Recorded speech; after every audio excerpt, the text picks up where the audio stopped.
Bienvenue à ce webinaire sur la gestion de l'information pour les non-AIM. C'est un webinaire au niveau global.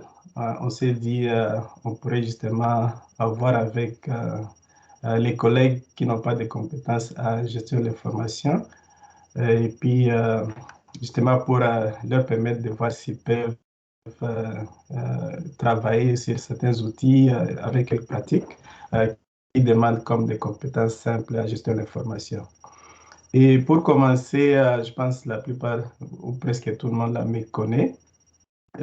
Moi, c'est Magnat Kavuna. Je fais partie de l'équipe de réponse rapide au niveau du Global Nutrition Cluster. Avec mon collègue Shabib, nous appuyons les Global Nutrition Cluster avec les compétences à gestion de l'information. Pour la séance d'aujourd'hui, nous avons 7 différents points. Et nous allons commencer par parler des objectifs de ce webinaire. Et puis, nous allons parler de la boîte à outils de la gestion de l'information, qui est le IM Toolkit. Nous avons jugé quand même important de parler aussi de la gestion de la liste de contacts. Un outil qui est vraiment très important pour appuyer ou aider à bien faire la coordination. Pour les prochains points, l'étape suivante, ce sera la production des cartes et tableaux de bord. On va justement donner les exemples avec les modèles qui sont disponibles au niveau global. Nous avons aussi l'analyse des besoins humanitaires en matière de nutrition, un outil qui a été développé au niveau global et qui permet justement au cluster ou au secteur de faire les analyses des besoins humanitaires en matière de nutrition. Nous avons aussi un point sur Kobo, et pour la collecte des données, ça peut être la liste de contacts, ça peut être comme faire les évaluations ou juste, en tout cas un outil qu'on peut utiliser et puis on va justement voir comment ça marche et puis comment aussi on peut l'utiliser. Et en dernier point, nous allons parler des prochaines étapes et parler aussi du soutien disponible qui est au niveau global. Maintenant, pour commencer avec les objectifs, ce webinaire, et les pratiques de gestion de l'information qui demandent moins ou qui demandent comme des compétences en matière de gestion de l'information. Ça ne demande pas d'avoir comme les compétences à comment produire une carte avec ArcGIS par exemple.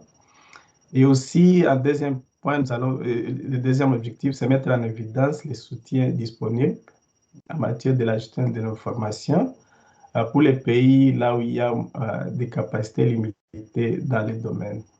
Mais pour les pays même là où il y a comme les gestionnaires de l'information, il y a des capacités, c'est justement pour permettre aux coordinateurs de voir comment aussi maximiser les ressources qui sont disponibles et puis savoir comment aussi justement travailler avec les gestionnaires de l'information. Maintenant, sans plus tarder, s'il y a des questions, n'hésitez pas, juste, vous pouvez écrire dans les chats ou bien lever les mains, lever la main comme ça, vous aurez l'occasion de parler. Comme on a 90 minutes, en tout cas, on a tout le temps de discuter et puis d'apprendre aussi de vos expériences. Là, nous allons commencer par l'aperçu de la boîte à outils de la gestion de l'information, qu'on appelle le IM Toolkit. Comme vous voyez ici, c'est la boîte à outils, elle suit les HPC, qui est l'Humanitarian Program Cycle, le cycle des programmes humanitaires. Nous allons justement voir comment on peut l'accéder sur le site du GNC et puis comment aussi l'utiliser. Même si je reviens sur la page initiale ici, ici on a la page du GNC, donc là il faut aller sur les ressources et puis le IM Toolkit, justement on a accès au IM Toolkit directement. Donc c'est un package ou un paquet qui contient des outils qu'on peut utiliser durant les cycles de programmes humanitaires. Comme vous voyez ici, il y a le Need Assessment Analysis, évaluation des besoins et analyse. Donc, à chaque étape, il y a les outils qui sont disponibles qu'on peut utiliser dans le pays. Ici, même pour la planification stratégique, ici, on a comme différents outils. Il y a comme les Capacity Mapping Tool qu'on peut utiliser, qui est aussi disponible sur le site. S'il s'agit de la mobilisation des ressources, il y a aussi comment accéder à FTS, Financial Tracking Service, qui est la plateforme gérée par OCHA. Là, on peut avoir comme toutes les informations qui concernent le financement. Même pour soumettre les projets OPS, il y a maintenant Project Module. Donc là, on peut avoir toutes ces informations ici. Même pour la mise en œuvre et le suivi, il y a aussi les outils qui sont ici. Justement, parmi ces outils, on va parler des cartes, comment produire les cartes avec PowerPoint. Et même pour les évaluations ici, on peut avoir accès directement au CCPM, Cluster Coordination Performance Monitoring, pour avoir comme toutes les informations nécessaires. Et sur cette page en vedette, nous avons le Nutrition Cluster Brand, qui est le livre de marque du cluster nutrition. Et nous avons les versions en anglais et en français. Ici, pour la partie, avant même d'aller à la version française, il y a aussi le lien, si vous avez besoin d'avoir un logo où il y a comme les modèles, les gabarits, les fact sheets, le bulletin, les cartes avec Adobe Illustrator, les cartes avec PowerPoint, même les cartes avec Microsoft Power BI, on peut justement avoir toutes ces informations qui sont disponibles. Je vais justement cliquer ici pour avoir le livre de marque du cluster nutrition. Donc, c'est un document PDF. Il y a les logos, il y a les fonts qui est recommandé, qu'on peut utiliser. Il y a aussi les couleurs qui sont adoptées au niveau global. Il y a la couleur principale, les couleurs secondaires aussi.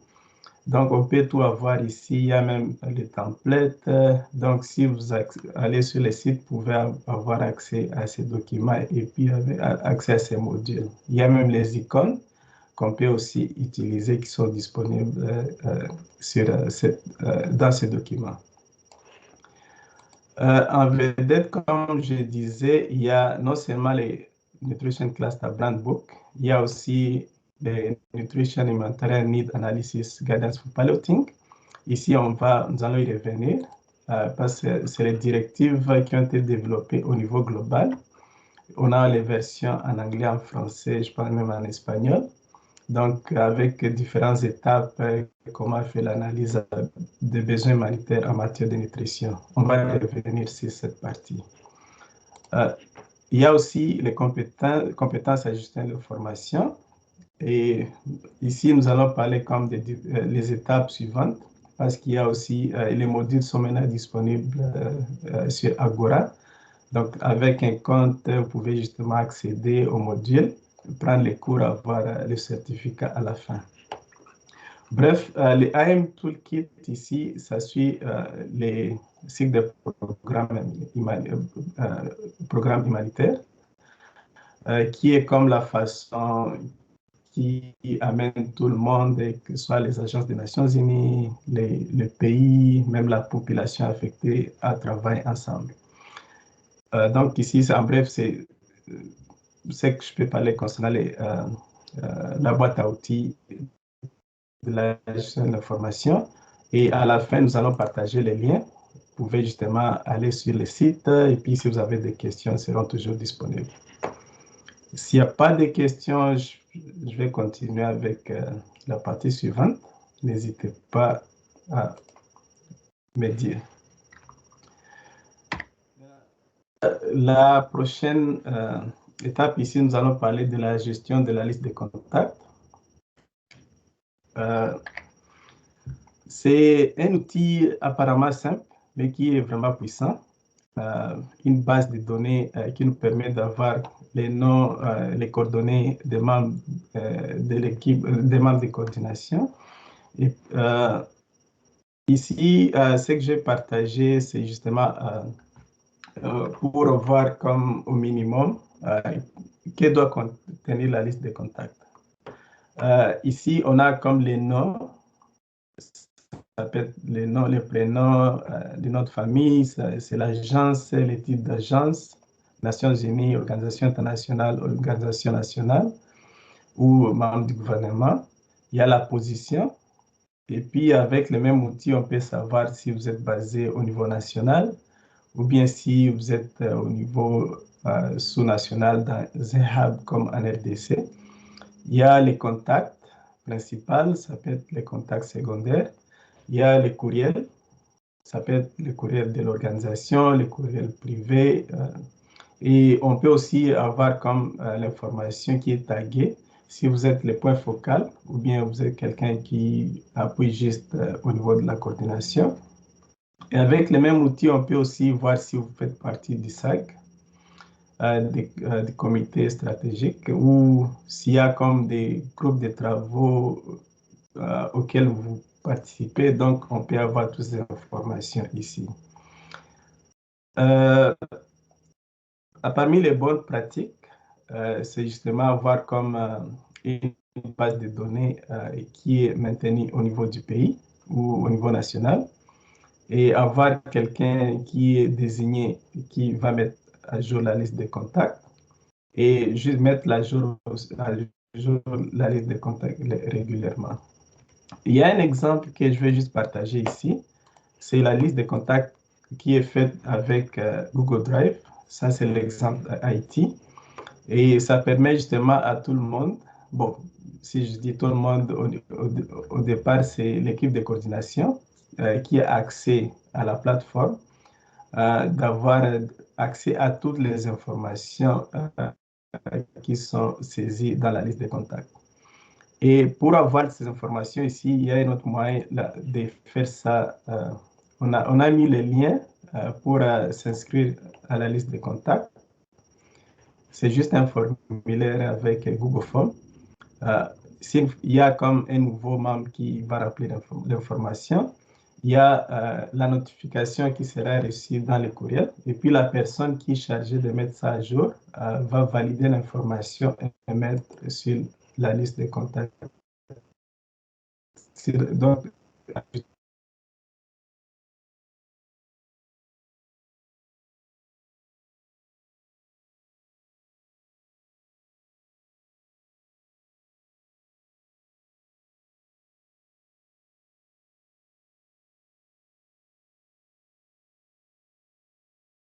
y a un problème avec le site qui ne marche pas. Oh, ça marche. Donc là, ce qu'ils ont fait, on a aussi publié la liste de contacts directement en ligne. Donc, pour chaque modification qui est faite ici, après chaque 5 minutes ici, il y a la liste va se mettre à jour. Donc là, on met seulement, on ajoute ici les contacts, mais les contacts seront disponibles en ligne et disponibles aux partenaires. Et ici, même si on a l'information sur les numéros de téléphone, par exemple, ici, on a caché l'information qui est disponible en ligne. Il n'y a pas le numéro de contact qui est partagé. Ça, c'est juste un exemple comment on peut avoir une liste de contacts qui est simple et puis faciliter aussi la publication sans pour autant chaque fois qu'il y a un nouveau contact, aller sur le site et puis faire la publication. Et après, on va aussi voir, ça c'est juste un exemple, on peut aussi créer la liste de contacts avec Kobo. C'est un exemple qu'on va voir avec Kobo à une des séances d'aujourd'hui. Bref, c'est ça concernant la gestion de la liste de contacts. S'il n'y a pas... Ouais, ici, j'ai parlé concernant les formulaires d'enregistrement. Et puis, ouais, c'est ça. Donc, s'il n'y a pas de questions, je ne sais pas s'il y a une question ou bien je peux continuer. Ou bien je peux savoir comment ça se passe en RDC. Y a-t-il quelque chose que vous pouvez partager comme votre expérience?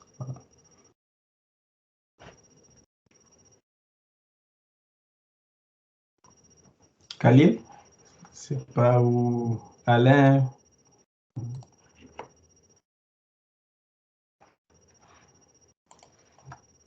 Ok, s'il n'y a pas d'expérience à partager, je vais continuer avec l'étape suivante. Ok, ici, pour la prochaine étape, là, on a parlé de la production des cartes tableaux de bord. Et au niveau global, nous avons développé un paquet de tableaux de bord dans le format PowerPoint. C'est justement pour voir comment on peut faciliter la tâche, surtout pour les pays là où il y a quand même des compétences limitées pour les coordinateurs en gestion de l'information. Et tout comme les modèles qui sont disponibles, on a utilisé le brand book, le livre de marque que j'ai partagé avec vous, donc avec les couleurs qui sont adoptées au niveau global. Il y a quand même pas mal d'exemples comme lancement du HRP. On peut aussi voir la progression comme du HRP avec différents indicateurs. Et puis, on peut aussi adapter comme on veut. C'est juste des modèles qui sont vraiment adaptables au niveau du pays. Ça, c'est juste un exemple. Donc là, ça, c'est un outil qui est vraiment disponible si vous avez besoin de l'adapter ou d'avoir quelque chose de similaire. Donc là, c'est facile. Donc, du coup, on va justement regarder un exemple. Ouais, ici. C'est juste une page, un dashboard, mais qui contient aussi une carte. Ce qu'on a voulu faire, c'est justement avoir une carte qui est éditable. Donc, ça permet justement de quelqu'un, même sans les compétences IM, comment produire une carte, on peut faire la modification de la carte. Au niveau du pays, nous, au niveau global, ce qu'on peut aider, c'est justement comment produire cette carte, dépendamment du niveau admin, que ça peut être admin 1 ou 2. Et puis, une fois que vous avez la carte pour faire les modifications, il suffit juste de cliquer et puis changer les couleurs comme vous voulez. Donc, c'est une carte vraiment qui est faite avec IMF, qui est une extension qui fait partie de Microsoft, qui permet justement de faire les modifications des cartes. Donc, ici, comme ça, c'est l'exemple de la Somalie, dans cette partie, cette province, là, comme ici, on voit, il n'y a pas d'organisation. Ça, c'est la carte de la présence opérationnelle. Là, on peut modifier, on dit, oh, OK, si on connaît la situation, on a fait les analyses avec les données de la 5W. On a peut dire, il y a une organisation qui a commencé. Là, on va changer la carte, par exemple. Et puis, ici, au niveau de la visualisation, ici, le graphe, ici, on peut aussi changer. Comme par exemple, ici, on a mis la population dans les besoins, la population cible et puis la population atteinte. Là, on peut changer. Disons comme au courant de l'année, on est arrivé, au lieu de 30, on est arrivé, c'est pas où, à 45. Là, je vais mettre 45. Et puis, tac, du coup, là, ça va changer directement.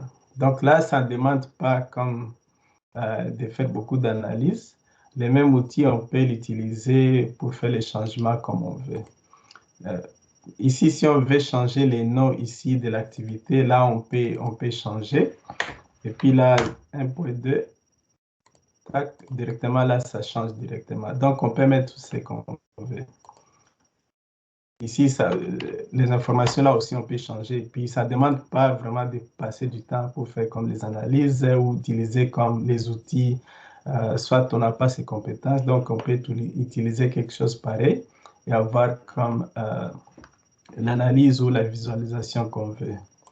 Ça, c'est juste un exemple, mais au niveau du GNC, il y a les liens ici. Donc, on peut accéder à différentes visualisations ou différentes analyses. Et ce qui est bien, c'est quelque chose là que vous pouvez adapter au niveau du pays. Vous êtes coordinateur, vous appuyez l'équipe de coordination, il n'y a pas de AMO. Ça ne dit pas qu'il n'y aura pas de produits qui seront disponibles parce qu'il y a quand même les outils qu'on peut utiliser qui ne demandent pas de compétences à gestion de l'information. Ouais. Et puis à la fin aussi, je vais partager nous allons partager les liens avec toutes ces informations. Comme ça, vous pouvez justement voir si vous avez besoin comme d'appui quelconque. Shabib et moi, nous sommes disponibles justement pour aider à mettre en place un outil simple qui peut aider l'équipe de coordination. S'il n'y a pas de questions, je vais continuer parce que même à la fin de la session, ou même à la fin, s'il y a toujours des questions, vous pouvez nous contacter. Alors, là, nous sommes au 5e point et puis ça avance rapidement, ça avance bien. Et puis, nous allons justement parler de l'analyse des besoins humanitaires en matière de nutrition. Et ici, c'est justement parler de l'outil qui a été développé au niveau global, un outil Excel, qui est disponible en anglais, français, je pense espagnol aussi, qu'on peut utiliser pour faire les analyses durant les processus HNO. Et ça permet justement d'avoir une idée pour faire la planification du HRP. L'outil comprend différentes étapes ou différentes parties. Il y a l'élaboration et la mise en œuvre du plan annuel d'évaluation de la nutrition. Il y a une analyse de la situation nutritionnelle. Il y a aussi les principaux chiffres clés pour les HNO. Et à ce niveau, ce qui est important, c'est que ça permet aussi d'avoir comme la population dans les besoins. On a les PIN et dépendamment du niveau admin, ça peut être admin 1, ça peut être admin 2, on peut l'adapter et puis avoir les informations au niveau global l'information qui va nous donner les chiffres de la population dans les besoins. Ce qui est important, ça permet aussi d'avoir les niveaux de sévérité pour chaque admin selon l'outil a été mis en œuvre, adapté. Et ça donne aussi une flexibilité à la fin de faire les ajustements avec les jugements d'experts, avec aussi la connaissance du terrain. Donc, c'est vraiment un outil qui est flexible, qu'on peut adapter et puis ça va vraiment nous aider. Et ça a commencé, comme je pense, l'année passée. Et puis, même cette année, il y a beaucoup plus de pays qui commencent à l'utiliser. Et l'idée, c'est avoir comme tous les pays qui est comme les clusters activés ou pas, ou juste la coordination secteur. C'est justement pour avoir, est-ce qu'on peut avoir un outil harmonisé au travers tous les pays. Et on est en train de voir aussi les leçons apprises, c'est quoi les modifications qui sont nécessaires. Et à la fin, ça nous permettra de voir que pas chaque pays fasse comme son analyse qui est différente de l'autre pays. On veut avoir quelque chose qui est vraiment harmonisé au niveau global. Cet outil où les directives sont disponibles en ligne. Ici, si je vais partager les liens. Comme ça, vous pouvez y accéder directement. Ici, il y a aussi le webinaire qui avait été donné récemment. Il y a les directives en français, il y a en anglais, il y a même en espagnol. Donc là, on peut justement utiliser l'outil dépendamment de la langue du pays. L'outil, c'est celui-ci. Ici, pardon? Khalil, il y a une question? Non, Magna, je reviens à toi après que tu clôtures ton speech sur ce chapitre-là, parce que j'ai des préoccupations concernant l'outil pour le channel, l'harmonisation. Okay. On a beaucoup discuté avec Anna Maria aussi. Merci. OK, voilà. C'est bon. Voilà. Et puis, au niveau ici de l'outil, il faut juste sélectionner soit l'anglais, le français, l'espagnol.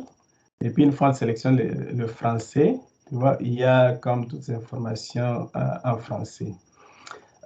Dépendamment du scénario, donc ça dépend aussi de la disponibilité des données, du contexte. Là, on va choisir les scénarios qu'on va utiliser. Mais au départ, là, il y a la partie en bleu ici. Là, il faut justement ajouter, c'est juste mettre comme les chiffres. On va mettre le niveau admin. Et puis, on va mettre aussi le pourcentage, les enfants de 0 à 59 mois, c'est quel pourcentage de toute la population totale. Ça va être la même chose pour les filles, pour les garçons. Ici, 0 à 5 mois, les filles 0 à 5 mois, et puis les enfants de 6 à 11 mois. Donc, il y a toutes ces colonnes-là. Il faudra juste mettre les pourcentages. Il y a aussi pour les femmes enceintes, femmes allaitantes, les FEFA, les personnes âgées. Donc là, on met toutes les informations. Et puis, à ce niveau ici, voilà, donc on va mettre l'information. Ici, il y a les formules qui vont apparaître directement. On ne va pas comme entrer en détail parce que chaque pays est différent. Et puis, l'analyse est vraiment différente. À la fin, donc l'outil nous permet d'avoir comme la population les chiffres nécessaires. La population, donc les nombres d'enfants souffrant de la masse, il y a besoin de traitement hospitalier. On a comme les filles, les garçons, il y a aussi différents indicateurs comme le BSFP. Et on peut aussi adapter avec les pourcentages des cibles, on va avoir les chiffres.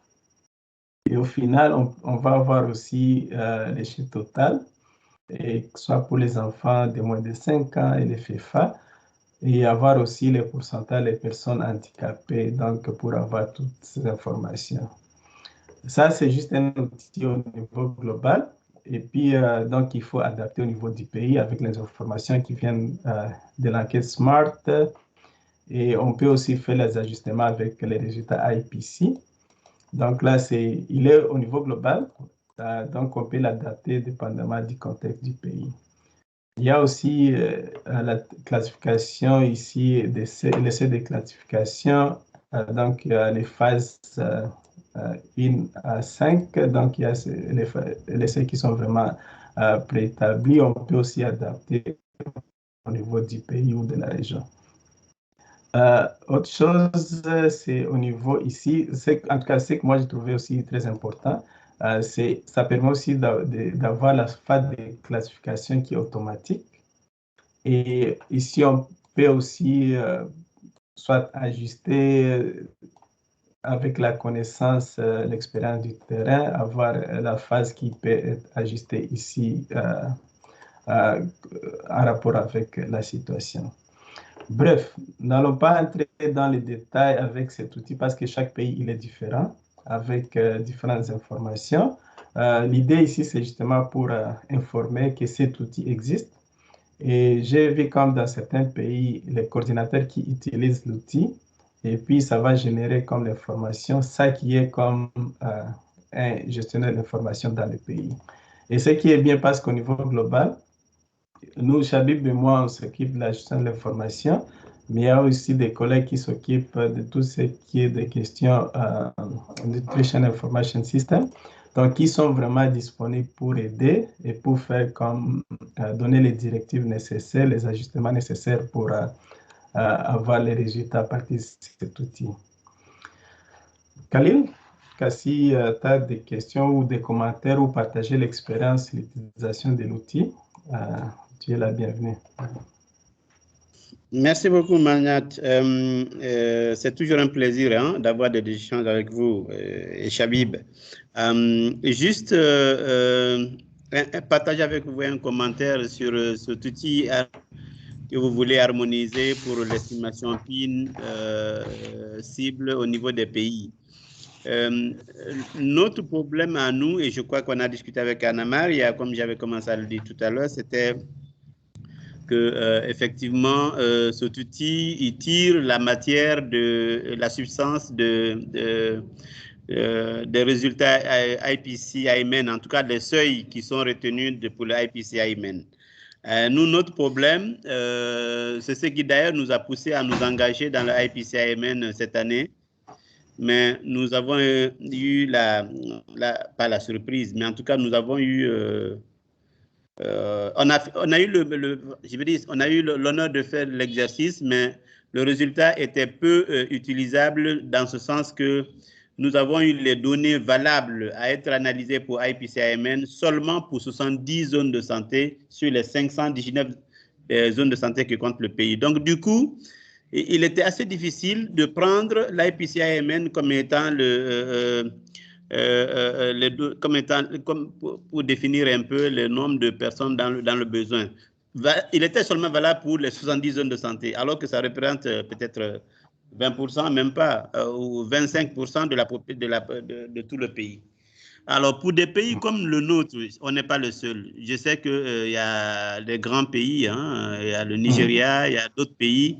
Quel est votre conseil en ce qui concerne comment pour contourner un peu ce défi? Et de toutes les façons, nous n'allons pas avoir de l'argent à l'infini pour faire des enquêtes smart partout dans les 519 zones de santé pour pouvoir faire l'analyse IPCAMN dans ces zones de santé. Ouais, c'est vrai, je suis d'accord, la RDC, c'est comme un continent. Il y a des défis. Peut-être partager l'expérience avec Haïti, c'est un petit pays, mais ils ont utilisé les résultats SMART, mais les résultats étaient faits comme au niveau admin 1. Et puis, avec les résultats, il fallait faire comme l'analyse au niveau admin 2. Ce qu'on a fait, en tout cas avec les directives des collègues au niveau national,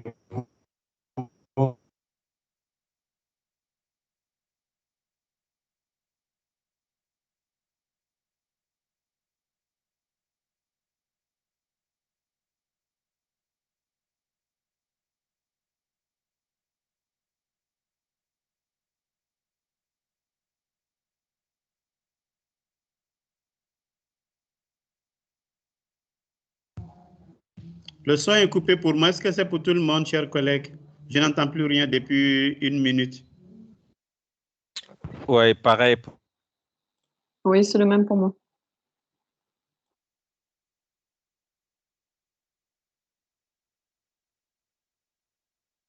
Vous m'entendez? C'est bon? Oui, c'est bon, là. C'est bon. Magnat, on t'a perdu depuis, il y a au moins, il y a combien? Il y a au moins 1 minute. Ah, ok. Là c'est bon. Comme c'est bon, là, je peux reprendre maintenant. Ouais. C'est que moi, je disais, la RDC, c'est comme un continent. Hein. Donc là, je comprends bien les défis de l'utilisation de l'outil. Mais je voulais aussi partager l'expérience d'Haïti. C'est vrai, Haïti, c'est un petit pays, mais eux, ils ont utilisé l'outil parce qu'au départ, ils ont les résultats de la caisse Smart au niveau admin 1, qui est la province. Mais avec les recommandations OCHA, il fallait utiliser, à faire les analyses au niveau admin 2. Donc, du coup, ils n'avaient pas comme les résultats SMART comme au niveau admin 2. Ils ont utilisé les mêmes résultats de admin 1 au niveau admin 2, mais dépendamment de certains pourcentages pour certains indicateurs, ils ont fait les ajustements avec les directives du niveau global. Donc, ce que moi je voulais dire, c'est justement des questions, des commentaires pareils. On est en train de collecter et puis apprendre, avoir comme des leçons apprises de différents pays et puis à la longue voir comment on peut harmoniser l'utilisation de l'outil dans tous les pays. Là, présentement, je n'ai pas comme des réponses claires, mais peut-être aussi apprendre des autres pays qui sont en ligne ici, comment ils ont fait pour répondre à certaines questions, certaines difficultés pour l'utiliser.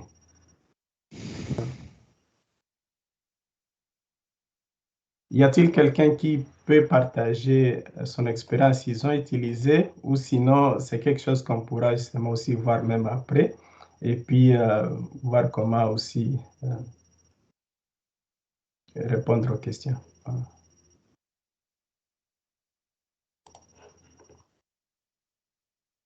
Oui, Khalil, je pense que c'est une question là qu'on pourra continuer à travailler ensemble avec les collègues, surtout les collègues NIS, et puis voir comment répondre aux questions et puis surtout avoir l'expérience sur l'utilisation pour voir comment l'améliorer. Parce que cette année, là, c'est une nouvelle version qui est différente de l'année passée. Parce que là, l'année passée, on a eu les commentaires, on a eu les feedbacks et puis on essaie de voir comment l'améliorer à chaque année. OK. OK. Écoute, entre-temps, nous, on continue à... bon, ce qui est bien, c'est que 2022, c'est déjà fait, mais peut-être que l'année prochaine, la perspective du pays est de faire un HRP triennal. Et me semble-t-il qu'on peut bien prendre... on peut poursuivre les discussions pour qu'en début de l'année prochaine, on puisse voir comment il est possible de l'utiliser pour la RDC, parce que justement, ça nous permettra de faire le travail pour les 3 prochaines années. En tout cas, c'est ce qu'on a reçu de OCHA, que la RDC pourrait faire le HRP triennal à partir de l'année prochaine, pour 2023, 24, 25. OK, super. En tout cas, les collègues, nous sommes disponibles au niveau global pour continuer les discussions où il y a comme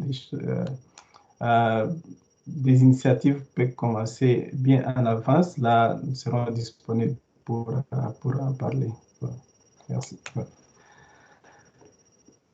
OK, donc là, nous allons poursuivre avec l'étape suivante. Comme on a parlé de l'analyse des besoins humanitaires en nutrition, on a aussi voulu comme parler des Kobo. Parce que Kobo, c'est vraiment utilisé, beaucoup plus utilisé pour le moment. Et puis, c'est une plateforme qui est free, donc là, c'est gratuit.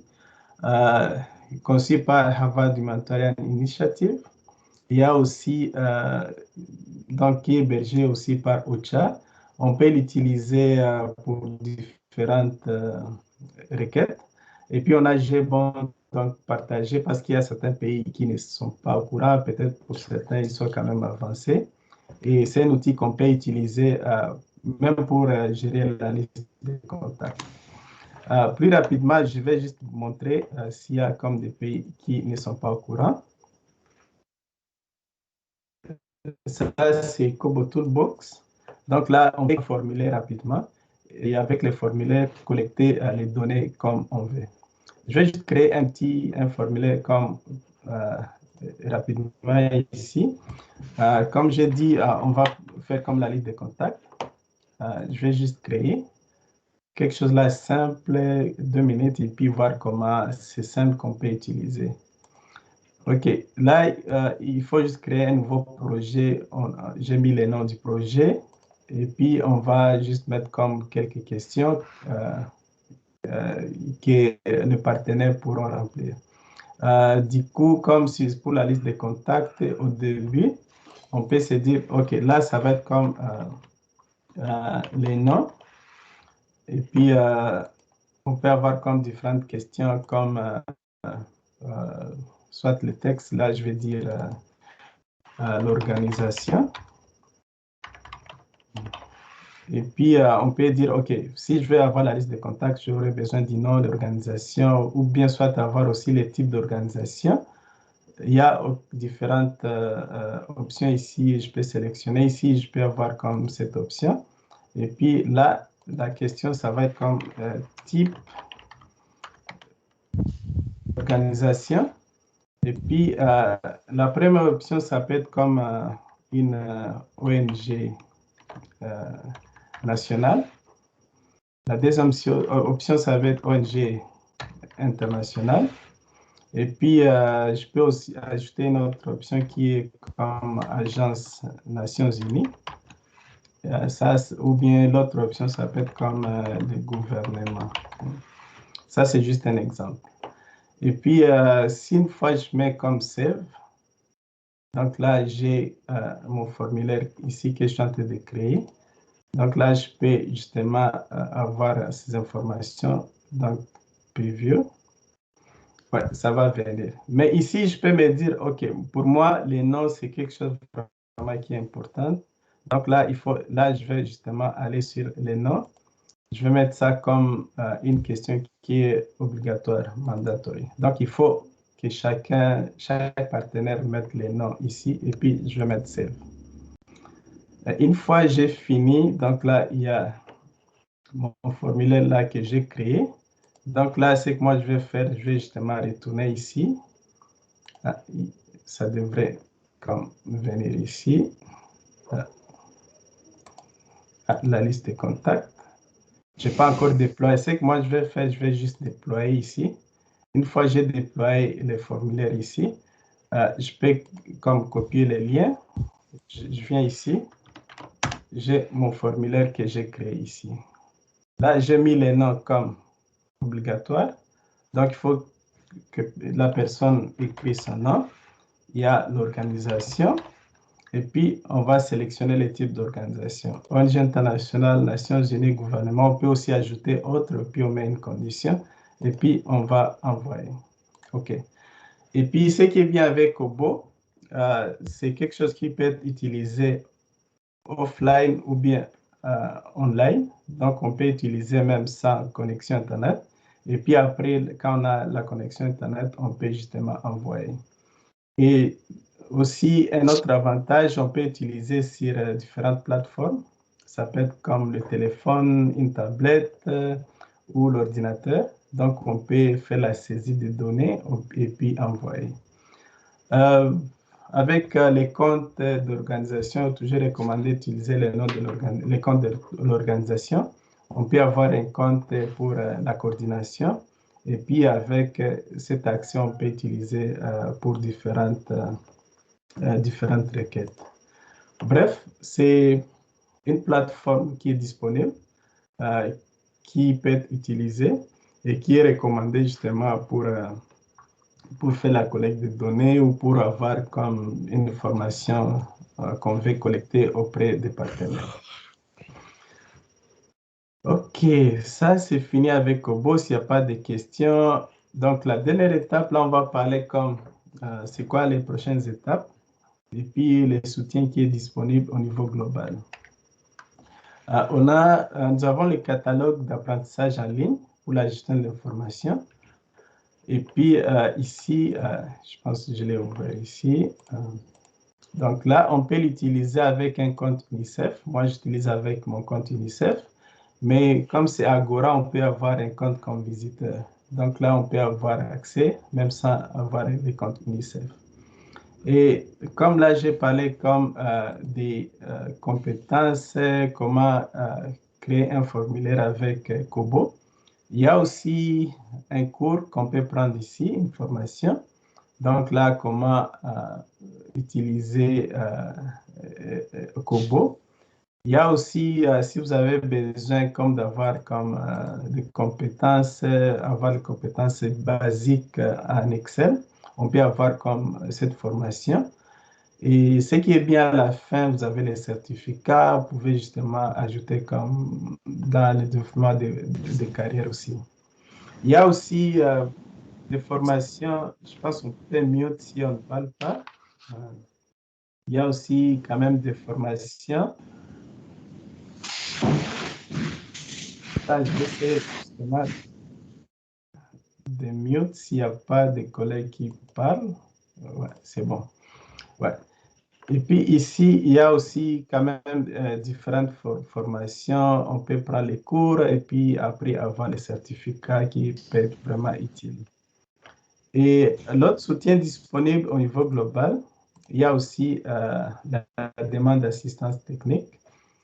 Ici, c'est pour toute question, gestion de l'information, pour toute question, production de cartes ou autre question, là vous avez vraiment besoin de notre soutien, Shabib et moi ou d'autres collègues, il y a le lien ici qui est sur le site. Il faut juste mettre le nom, le courriel et puis mettre la description de la demande. Là, on va dire, donc là, c'est juste un petit formulaire simple. Vous allez remplir et puis envoyer. Une fois que vous envoyez, nous, au niveau global, nous allons recevoir la requête et puis voir comment répondre à la question.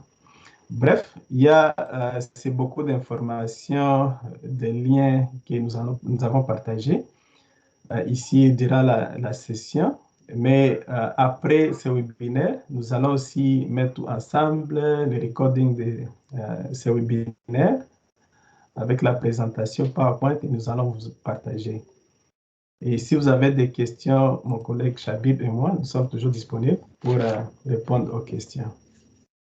Je ne sais pas s'il y a une question quelconque. ou juste un commentaire ou une impression, quelque chose à partager.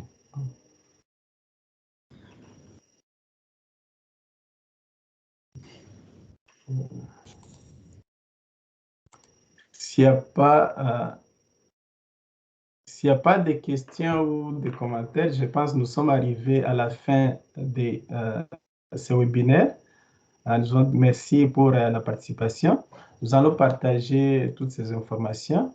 Et même après, si vous avez des questions ou commentaires, n'hésitez pas à nous contacter. Chabib et moi, nous serons disponibles pour répondre aux questions. Merci bien. Bonne journée, bon après-midi. À la prochaine. Bye bye. Merci, Magna. Allez, merci beaucoup, Magnata et Chabib. Merci. OK, bye bye. Merci.